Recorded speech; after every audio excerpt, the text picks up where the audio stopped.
कृष्ण हरे हरे हरे राम राम राम हरे हरे हरे कृष्ण कृष्ण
धक्का लगा के मैकेनिक तक ले जाएगा। पंक्चर गाड़ी में कोई नहीं बैठता मेरे भाई बहन, कोई चलती में तो दूर दूर के रिश्ते निकलते, उसके काका का, बाबा का, मामा का, बेटा का भाई दूर दूर के रिश्ते निकलते चलती में। और बढ़ती में तो अपने सगे संबंधी भी देख के अनदेखा करते हैं, अनसुना करते हैं। इसलिए संसार केवल प्रभाव देखेगा, मेरा परमात्मा केवल भाव देखेगा, केवल और केवल भाव। भावना का भूखा हूँ मैं, भावना ही एक सार है। भावना का भूखा हूँ मैं, भावना ही एक सार है। भावना से जो मुझको भजे उसका बेड़ा पार है। भाव वाले भक्त का होता भगवान पे भी भार है, इसीलिए पर ब्रह्म का होता यहाँ होता है।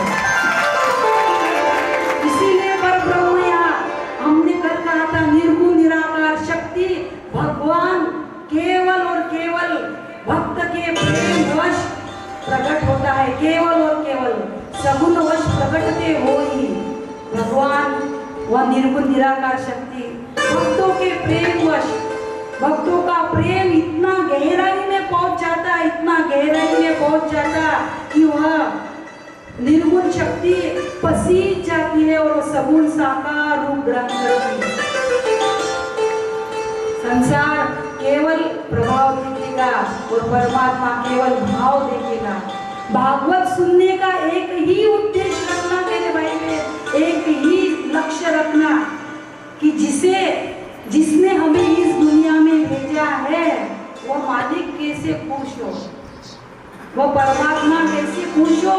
ये भागवत वैष्णवों का परम धन है। यद वैष्णवानाम धनम, ये भागवत वैष्णव का परम धन है। ये भागवत के जो श्लोक है, ये श्लोक से लेके गोलोक की यात्रा, उसका नाम भागवत है। श्लोक से लेके गोलोक, कृष्ण का धाम गोलोक है ना, जैसे राम का साकेत है, नारायण का वैकुंठ है, कृष्ण का गोलोक है। श्लोक से लेके गोलोक तक की यात्रा, उसका नाम ही भागवत है।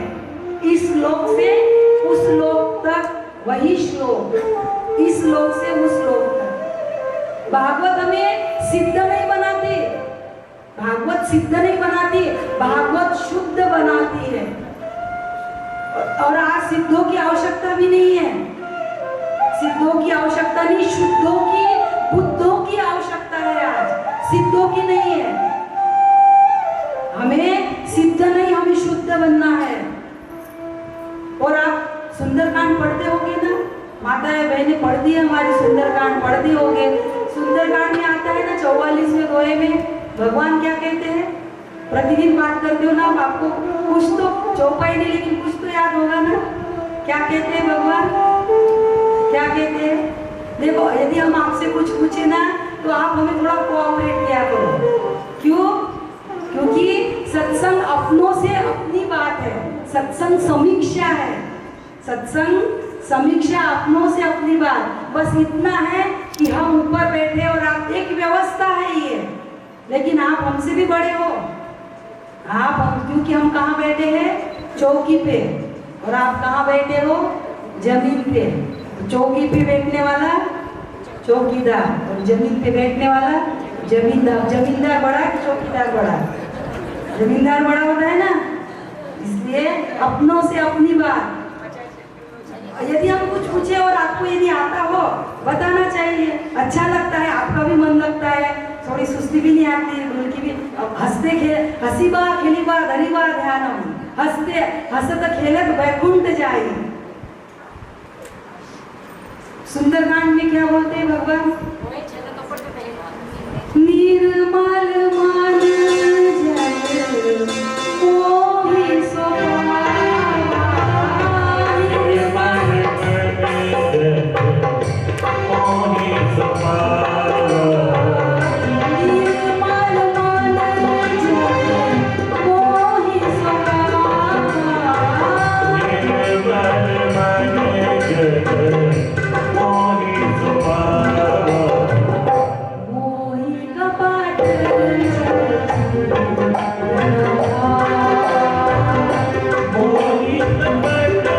चल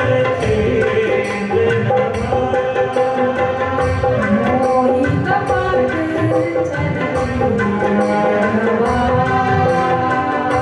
मोहि कपट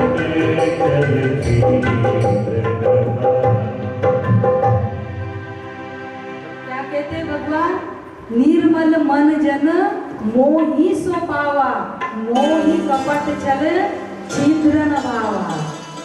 भगवान से किसी ने पूछा कि प्रभु आपको प्राप्त करने के लिए हमें क्या करना चाहिए?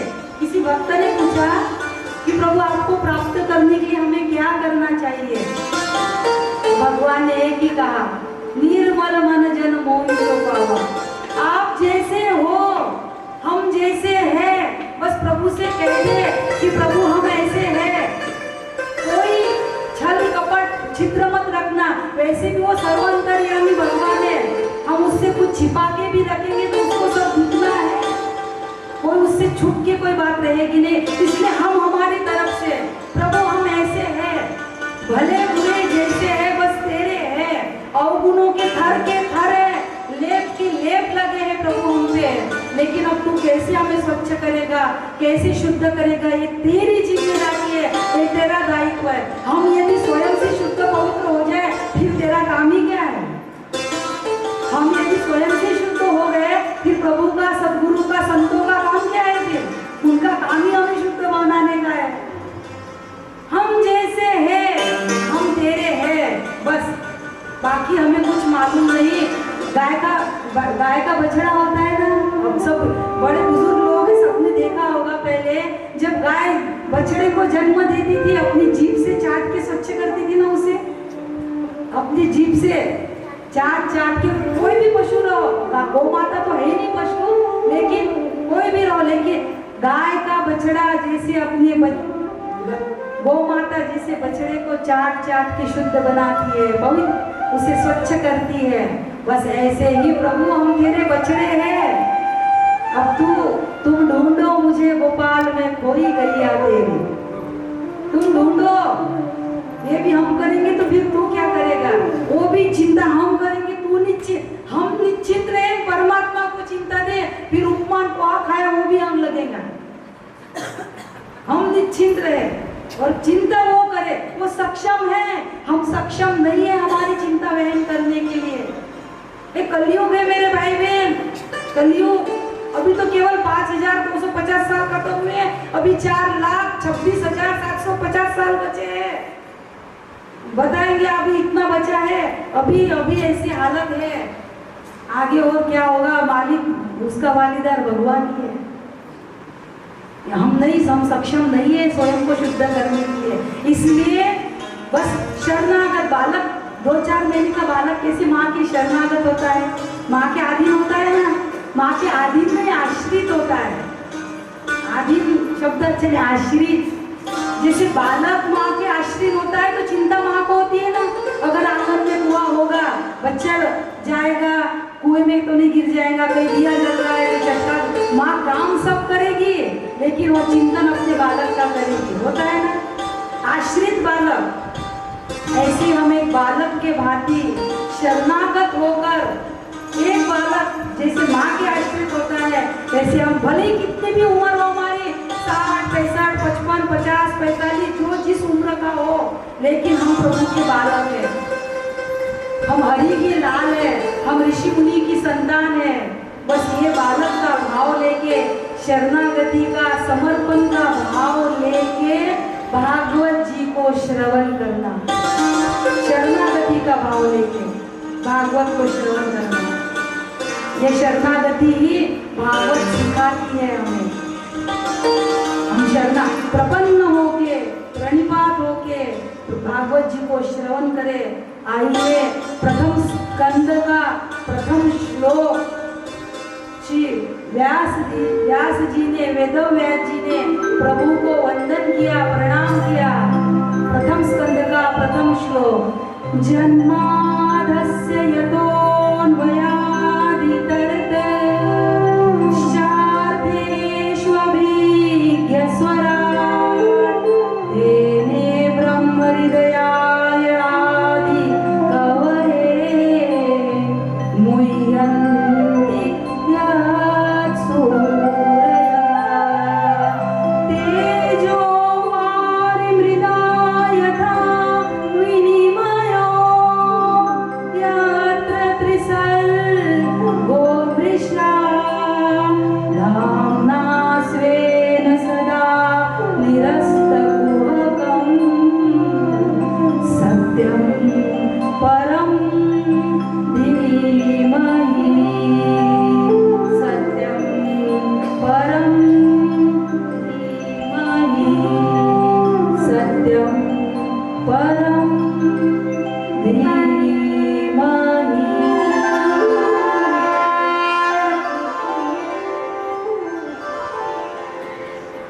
वेदव्यास जी ने इस प्रथम स्कंद का प्रथम श्लोक भगवान को प्रणाम किया, स्तुति गाई, लेकिन किसी का नाम नहीं लिया व्यास जी ने। लिया कि इसमें कोई राम को प्रणाम, कृष्ण को, हरि को, शिव को।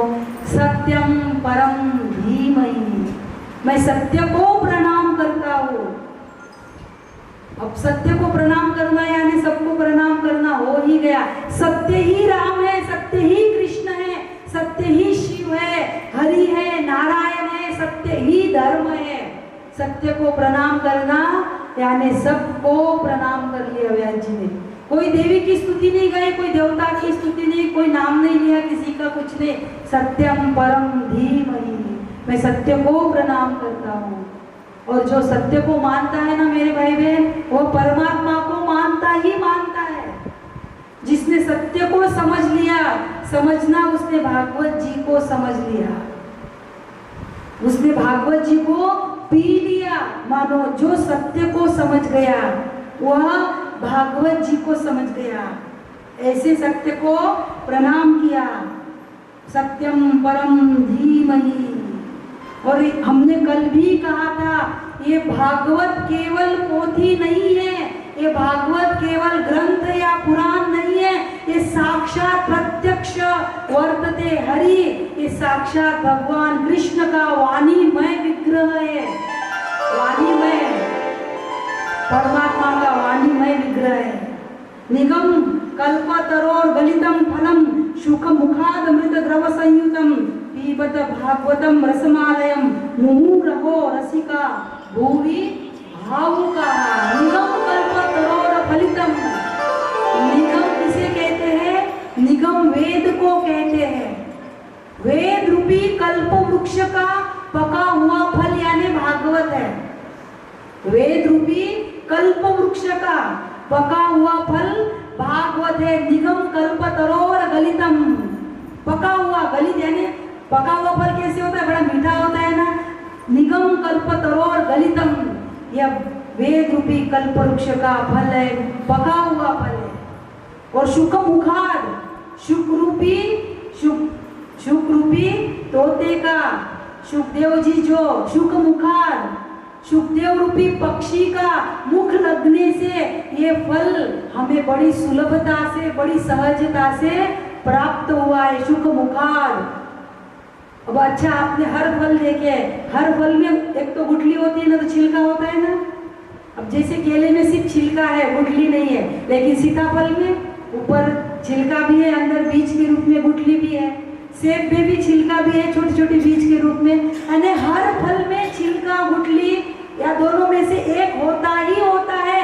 लेकिन लेकिन ये ऐसा फल है कि इसमें छिलका और गुठली कुछ है ही नहीं। ये भागवत रूपी ये जो फल हमें प्राप्त हुआ है इसमें गुठली और छिलका नहीं है। इसमें क्या है? भागवत रूपी फल में केवल और केवल अमृत भरा है। द्रव संयुतम, द्रव कहते हैं अमृत को, द्रव संयुतम इसमें। और इसे क्या करना है? पीवतम भागवतम, इसे पीना है, पीते रहे पीते रहे। आप कहेंगे कितनी बार पिए? ये वक्त आता वो सुना के जाता, वो वक्त आता वो सुना, कितनी बार पिए? तो कहते हैं मोक्ष पर्यंतम। कब कितना, कब तक पिए? कब तक पिए इसे? कब तक कानों का द्रोणा बना के पीते रहे? कब तक? मोक्ष पर्यंतम। अब मोक्ष यानी मरने के बाद नहीं होता मेरे भाई में। मोक्ष का अर्थ बताया क्या वास्तव में? मोक्ष मोह यानी मोह, मोह, और क्षय यानी क्षय। जब तक मोह का क्षय नहीं होता तब तक पीते रहे पीते रहे पीते रहे। जीवित मरिए और भवजल तरिए।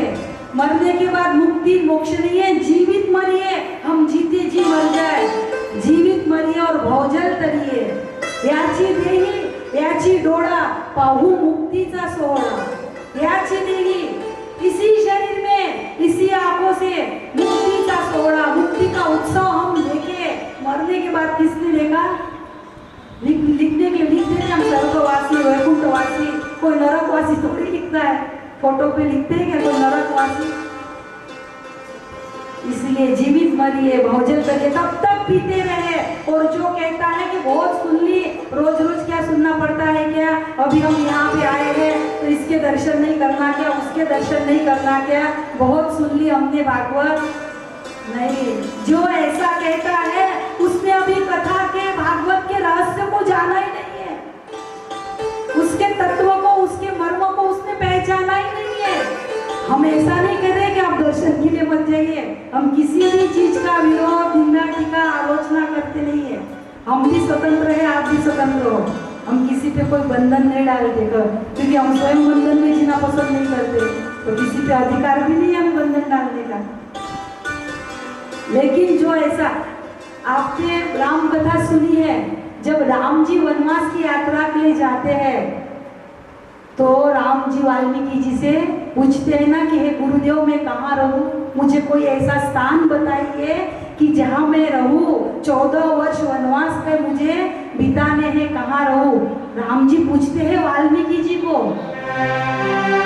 तो वाल्मीकि जी चित्रकूट ये स्थान तो बाद में बताते हैं, लेकिन सबसे पहले भक्ति युक्त 14 स्थान बताते हैं। आपने सुनी है ना राम कथा?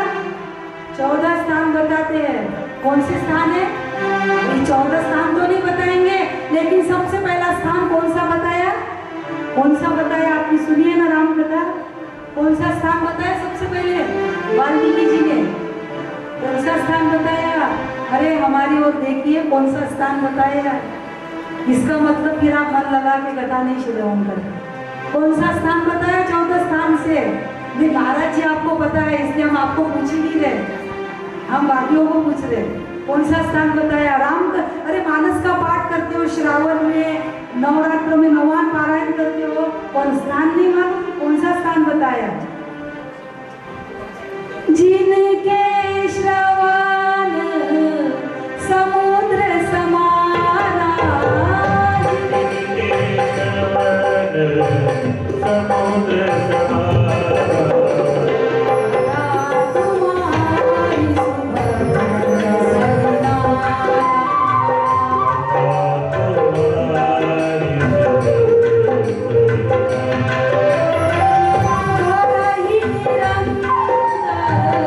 Oh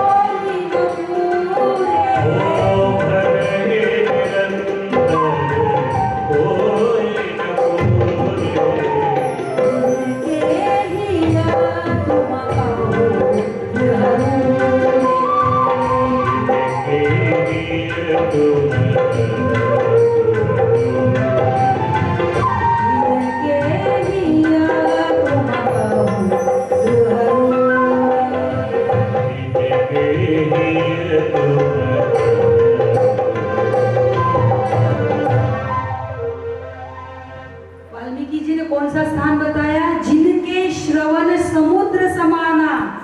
जिनके श्रवण यानी कान क्या है? समुद्र के समान है। कथा तुम्हारी सुबह सरी नाना, तुम्हारी कथा सरी यानी सरिता नदी के समान है।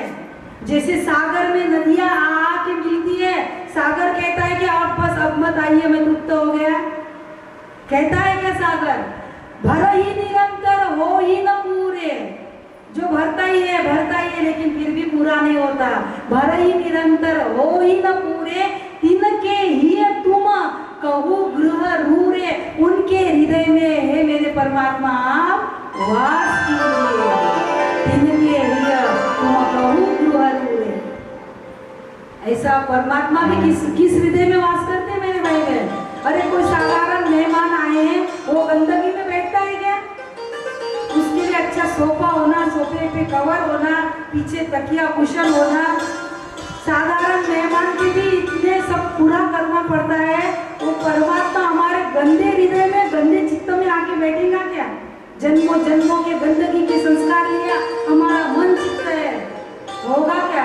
इसीलिए हमने कल भी कहा था, पीते रहे, कान के दोनों के द्वारा पीते रहे और अपनी भीतर के गंदगी को साफ कर। हम बाहर से तो अच्छे चक चकाचक मेकअप करके तैयार हो, पेंटिंग सब करके ओके, बाहर से भी सजना चाहिए, अच्छी बात है। हमारे परमात्मा को ऐसे सौंदर्यवान है, हम भी अच्छे दिखने चाहिए, लेकिन साथ साथ में अपने भीतर को भी, हमने कल कहा था, आत्मा को निरंतर साफ करते रहिए, परमात्मा को निरंतर याद करते रहिए और दुनिया को निरंतर माफ करते रहिए। आत्मा को स्वच्छ बनाइए, मन चित्त को स्वच्छ बनाइए। आत्मा स्वच्छ ही है, ये मन चित्त का खेल है सारा, इसको स्वच्छ बनाइए। चित्त शुद्ध हो गया तो चित्त को चैतन्य में विलीन करना है, परमात्मा का काम है, हमारा नहीं। हमारा केवल मन और चित्त को शुद्ध करना, इतनी हमारी यात्रा है। आगे की यात्रा फिर परमात्मा स्वयं करवा के लेते हैं, वो जिम्मेदारी हमारी नहीं है, लेकिन मन चित्त को शुद्ध करने की जिम्मेदारी हमारी है। जिंदगी श्रवण समुद्र मोक्ष पर्यंतम पिए और तन्मय होकर पिए, तन्मय होकर, मग्न होकर पिए।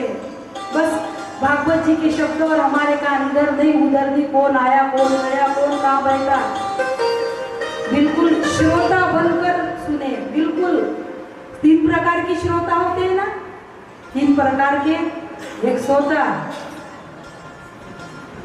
दिल की लेता, एक सरोता, सरोता और कितना होता है ना, सुपारी को टुकड़े टुकड़े टुकड़े जैसे खंड खंड करता है। ये तो ऐसा बताया नहीं देवी जी ने, उस वक्ता ने तो वैसा बताया था, इन्होंने तो ऐसा बताया नहीं, ऐसा हुआ। जिसकी केवल निगेटिविटी रहती, जिसके दिमाग में नकारात्मक चिंतन, खंड खंड करना, और कितना सरोते के समान, एक सरोता और तीसरा श्रोता। बस कान और शब्द, कान और शब्द, बस हो गया। इसलिए कान को द्रोणा बनाकर पिए, जब जब अवसर मिले समय से समय निकालकर सत्संग सुनिए मेरे भाई बहन। अरे शिव जी वरदान मांगते हैं, शिव जी उत्तरकांड में आपने पढ़ा होगा, बार बार वर मांगो हर्ष देहु श्रीरंग पद सरोज अनपायनी भक्ति सदा सत्संग।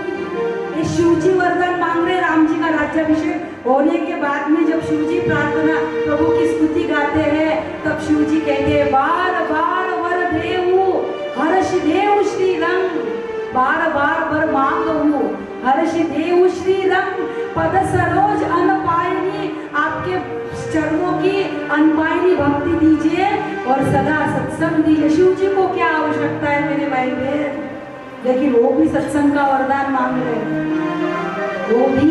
इसलिए समय से समय निकाल कर जितना हो, अन्न का एक भी कण और सत्संग का एक भी क्षण व्यर्थ नहीं होना चाहिए। अन्न का एक भी कण नहीं होना चाहिए और सत्संग का एक भी क्षण नहीं व्यर्थ होना चाहिए। इसलिए उतना ही लो थाली में, जो व्यर्थ न जाए नाली में, तेवढंच घ्या ताटात जेवढं मावते पोटात। उतना ही लो। और सत्संग का एक भी क्षण नहीं, एक भी क्षण बहुत किस्मत वालों को मिलता है। हम हर कथा में कहते हैं, हम जिसे इलेक्ट करते हैं ना चुनाव में, जिसे हम चुनते हैं, हम जिसे इलेक्ट करते हैं, वो पद पे कुर्सी पे बैठता है, लेकिन मेरा मालिक जिसे सिलेक्ट करता है वो कथा में बैठता है। हम जिसे सिलेक्ट करें वो कुर्सी पे बैठेगा। मुख्यमंत्री कौन कौन मंत्री होते हैं, प्रधानमंत्री, हम जिसे चुना के देंगे वो कुर्सी पे बैठेगा। लेकिन मेरा मालिक, मेरा गोविंद, मेरा परमात्मा जिसे चुनता है वही कथा में आके बैठता है।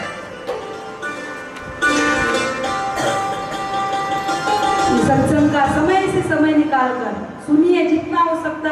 आपके गांव में, शहर में, नगर में जहाँ कथा हो, जिसकी हो, वो जैसा भी बताता हो, लेकिन हम हमारे भाव से सुनिए। शरणागत एक बालक के बात ही सुनिए। जैसे हम यहाँ कथा सुन रहे हैं, ऐसे ही पुराणों की कथा सुनने की एक पावन स्थली है। कौन सी? नैमिषारण्य। नैमिषारण्य, वहाँ पुराणों की कथा होती रहती है। यानी अभी की बात नहीं कर रहे, हम तब की बात कर रहे, शुरुआत आदि की। पावन स्थली नैमिषारण्य है। वहाँ 88,000 शौनकादि ऋषि विराजमान है, रहते हैं। छोटी छोटी कुटिया बनी है ऋषियों मुनियों की, संतों की, छोटी छोटी। और एक विशाल वटवृक्ष है, वटवृक्ष है, और एक विशाल वटवृक्ष है जहाँ व्यास गादी बनी है। एक विशाल वटवृक्ष। और शौनकादि ऋषियों का एक ही काम है उनका, एक कथा हुई कि दूसरी शुरू, दूसरी खत्म हुई कि तीसरी शुरू, उनका एक ही काम है। शौनकादि ऋषियों के बीच में आना हुआ श्री सूत जी महाराज का। शौनकादि ऋषियों ने श्री सूत जी को व्यासासीन किया, अर्घ्यपाद्य आदि से पूजन किया और कहा, हे सूत जी महाराज, हमारे कुछ प्रश्न है, हमारे कुछ प्रश्न है। तर्क बुद्धि से नहीं है, तार्किक बुद्धि से प्रश्न नहीं है, हमारे प्रश्न जिज्ञासा से है, जिज्ञासा से। तर्क बुद्धि से सुनेंगे ना मेरे भाई बहन, कुछ भी समझ में नहीं आएगा। और जिज्ञासा से सुनेंगे, सश्रद्ध होके सुनेंगे, सब कुछ समझ में आएगा। श्री सूत जी महाराज से शौनकादि ऋषियों ने प्रश्न पूछे। पहला प्रश्न क्या पूछा कि मानव के कल्याण का रास्ता क्या है, मनुष्य के आत्म उद्धार का, आत्म कल्याण का रास्ता क्या है। पुंसाम एकांततः श्रेष्ठं संशितुमर्हसि। कथा में सुनते हैं हम, मुक्ति पाओ, मुक्ति पाओ, मोक्ष को पाओ, सुनते हैं ना, हर वक्ता कहता है मुक्त पाओ, हो जाओ मुक्ति। लेकिन ये मुक्ति पाने का रास्ता क्या है? पर मुक्ति पाने का, मानव के कल्याण का रास्ता क्या है, हमारा पहला प्रश्न है। सूत जी महाराज, हमारा दूसरा प्रश्न है, किसको छोड़े और किसको पूजे। आज ऐसी स्थिति है ना, समझ में नहीं आता किसकी पूजा करें, किसको छोड़े। वो कहता हमारा श्रेष्ठ इधर आओ, वो कहता हमारा श्रेष्ठ इधर आओ, वो कहता। आम जनता कंफ्यूज हो जाती होती है ना, किम कर्तव्य विमूढ़ हो जाती है, किसको पूजे, किसको छोड़े, क्या करे, क्या न करे। तो हमें एक बताओ, कोई एक ऐसा देव बताओ कि जिसकी पूजा करने से सबकी पूजा हो जाती है, जिसका पूजन करने से सबका पूजन हो जाता है। कोई एक ऐसा देव बताओ। हमारा तीसरा प्रश्न है कि भगवान अजन्मा है, परमात्मा कहते हैं ना, अजन्मा अनामी कहते हैं ना भगवान परमात्मा को।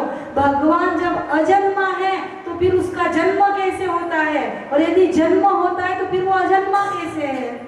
उसका जन्म हो, फिर आप कहेंगे उसका जन्म नहीं होता, वो अवतार लेता है। तो अवतार भी कितने, 10 अवतार या 24 अवतार, अवतार भी कितने आप हमें बताएं, और प्रमाण सहित बताएं अवतार कितने लेते हैं। और एक प्रश्न पूछा शौनकादि ऋषियों ने सूत जी से। कौन सा प्रश्न पूछा, वो हम सब के लिए बहुत महत्वपूर्ण है। शौनकादि ऋषियों ने कहा, आप सब बताना, लेकिन थोड़ा शॉर्टकट में बताना, थोड़ा शॉर्टकट में बताना, संक्षेप में बताना। क्यों? क्योंकि कलियुगी जीवों के पास में समय नहीं रहेगा।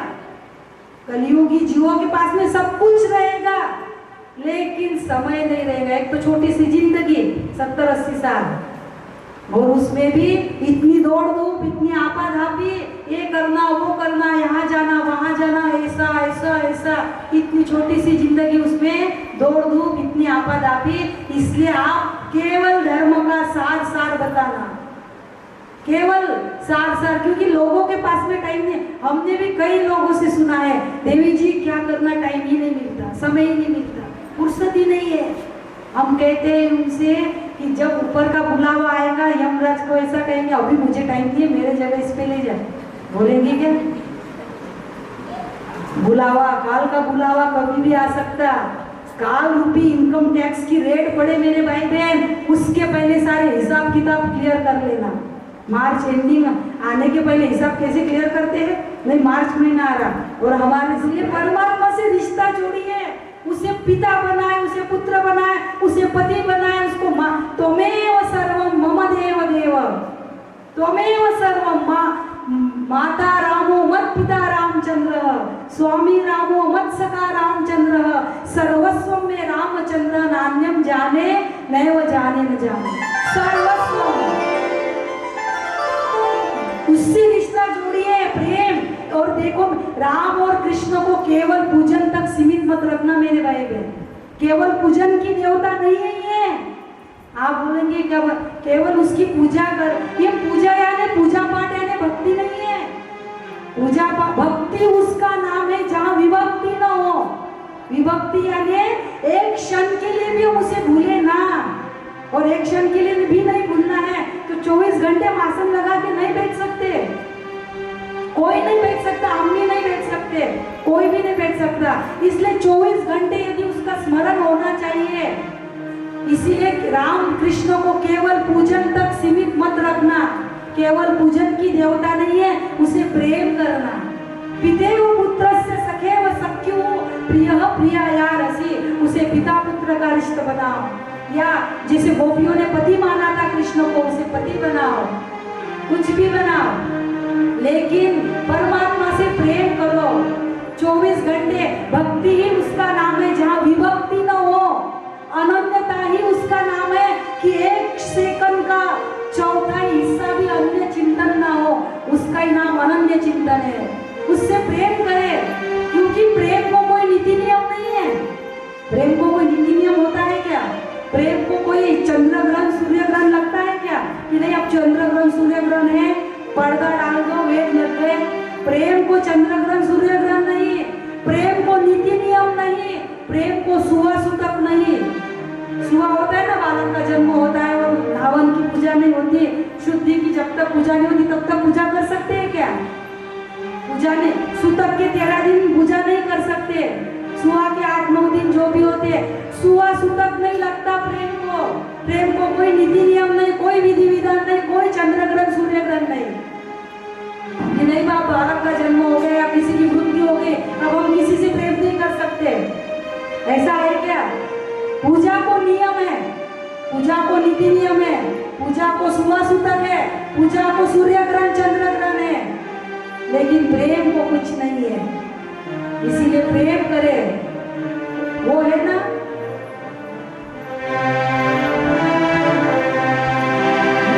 ये तो प्रेम की बात है, उड़ो, ये तो प्रेम की उड़ो, बंदगी तेरे बस की नहीं है।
कभी नहीं।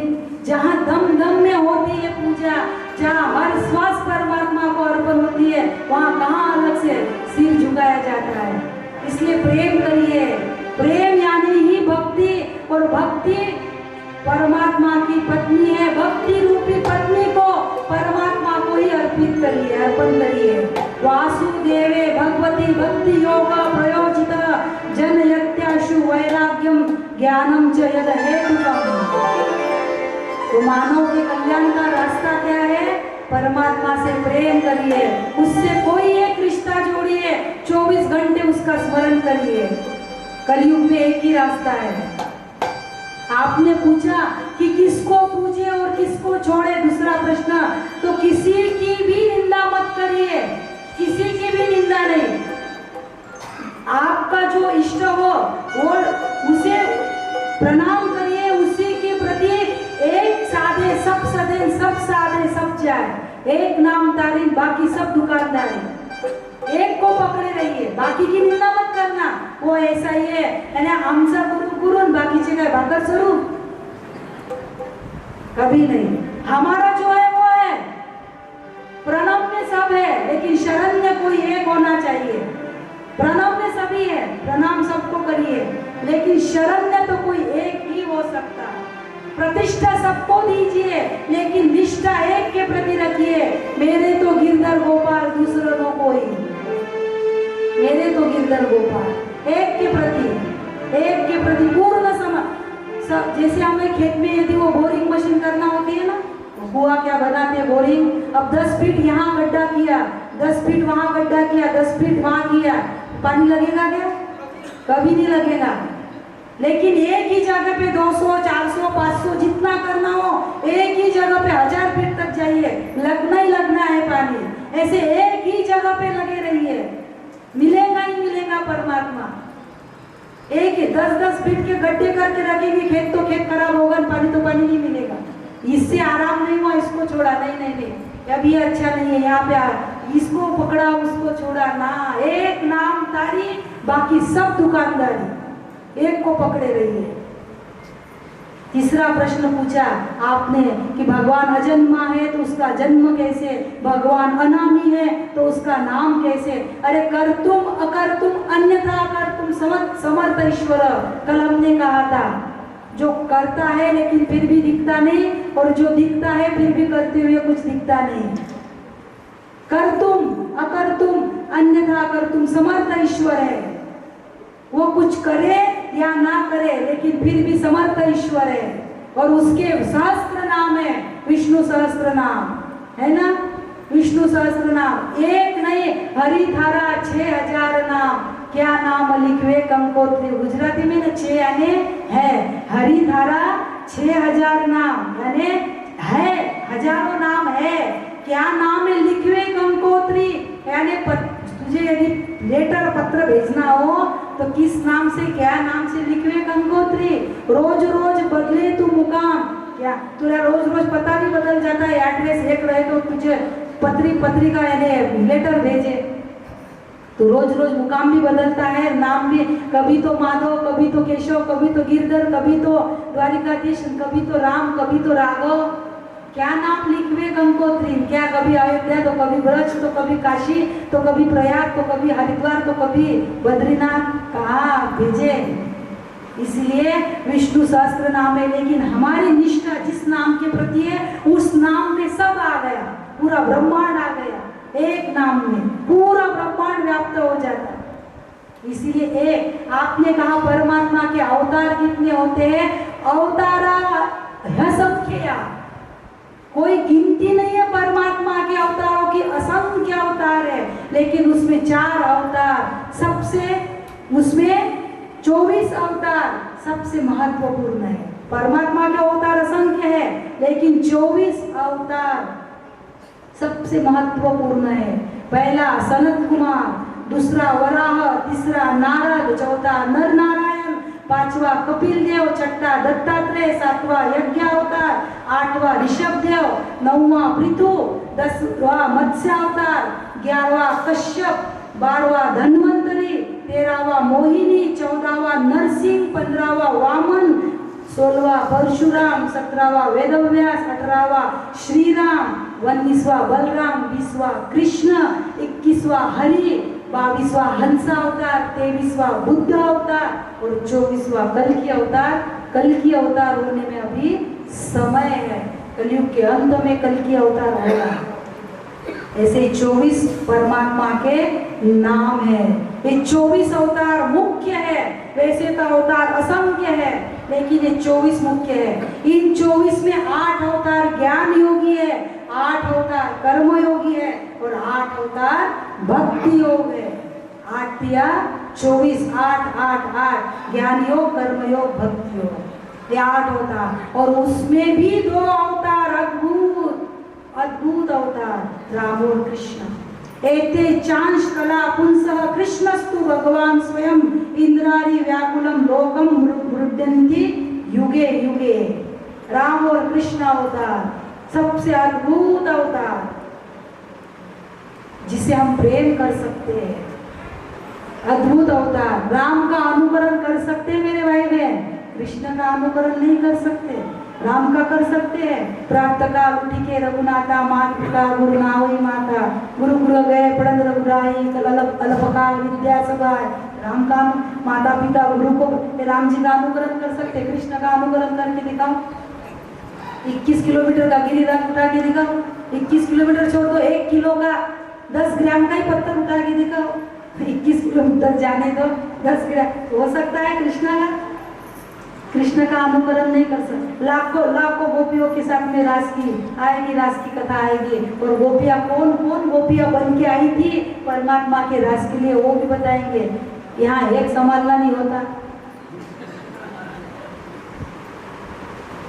कृष्ण का अनुकरण नहीं कर, कृष्ण को समझ सकते हैं हम।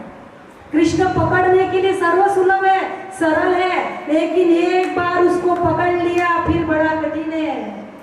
बड़ा कठिन है कन्हैया। मीरा जी कहती है, जो मैं ऐसा जानती प्रीत करे दुख होए, तो जग में ढिंडोरा पीटती प्रीत न करियो कोई। कन्हैया पकड़ने के लिए सर्वसुलभ, बड़ा आनंदी व्यक्तिमत्व है। अरे कृष्ण गौवे चराए तो पकड़ में आता, कृष्ण बंसी बजाए तो पकड़ में आता, कृष्ण माखन चुराए तो पकड़ में आता। कृष्ण पकड़ने के लिए सर्वसुलभ, सरल, बड़ा आनंदी व्यक्तिमत्व है। इसलिए हमने अभी कहा ना कि परमात्मा से कोई भी रिश्ता जोड़ ले, उसको पकड़ने के लिए, उसको सखा बनाए, उसको, अरे उसको भले ही कंस ने द्वेष से परमात्मा का, कृष्ण का स्मरण किया था, द्वेष से। मेरा काल, मेरा काल, मेरा काल, कई सुरक्षित है। कृष्ण का स्मरण कंस ने द्वेष से किया, लेकिन कन्हैया ने उसे राक्षस समझ के नहीं, मेरा मामा समझ के उसको मारा, मारा भी नहीं, उसको तारा, उसका उद्धार किया। इसलिए कृष्ण पकड़ने के सर्वसुलभ, बड़ा प्यारा व्यक्तिमत्व है। सखा बनो भगवान के, तो ऐसे बनो कि लाला से दोस्ती कर लो, फिर भले ही झगड़ा करो, लेकिन लाला से दोस्ती कर लो। कुछ भी, बस भगवान को पकड़ने के लिए उसे किसी रिश्ते में बांध ले। और तो कार्तिक मास है मेरे भाई बहन, कार्तिक मास में मैया ने उखल से बांधा था। परमात्मा हमारे प्रेम के रस्सी में बंधने के लिए तैयार है, लेकिन कभी हमारे ओर से हम नहीं बांधना नहीं चाहते, क्योंकि हमने हमारी रस्सी से संसार की आसक्तियों को जकड़ लिया है ना। संसार की आसक्ति में फंसे ना, और आसक्ति ऐसी चीज है जो आ तो सकती लेकिन जा नहीं सकती। आसक्ति जो आ सकती लेकिन जा नहीं सकती। इसी आसक्ति रूपी रस्सी को पकड़ो और परमात्मा को बांध लो। 7 दिन में इतनी कमाई करके तो जाना ही चाहिए हमें। गति तो सुधरेंगी। हम नर से फिर नर तो बनेंगे, नर से नारायण नहीं बने, लेकिन नर से वानर भी तो नहीं बनने चाहिए ना मेरे भाई बहन।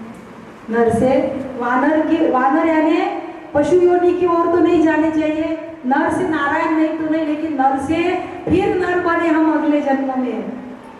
मुक्ति हुई तो बहुत अच्छी बात, नहीं तो गति तो सुधरेगी, हमारी गति सुधरनी चाहिए। और ब्रज की भूमि मुक्ति की भूमि नहीं है मेरे भाई बहन, प्रेम की भूमि है। ये तो हमारा भाव होता है कि हमें मुक्त होना है, इसलिए हमारे मुख से मुक्ति मुक्ति निकलता है बार बार। ब्रज भूमि मुक्ति की भूमि नहीं है, ये तो प्रेम की भूमि है।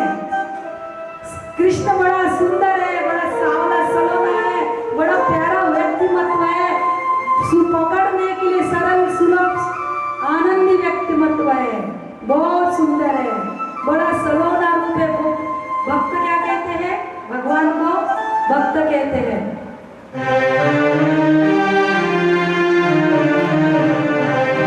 सावली सूरत पे दिल दीवाना हो गया, सावली सूरत पे दिल दीवाना हो गया।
हम भी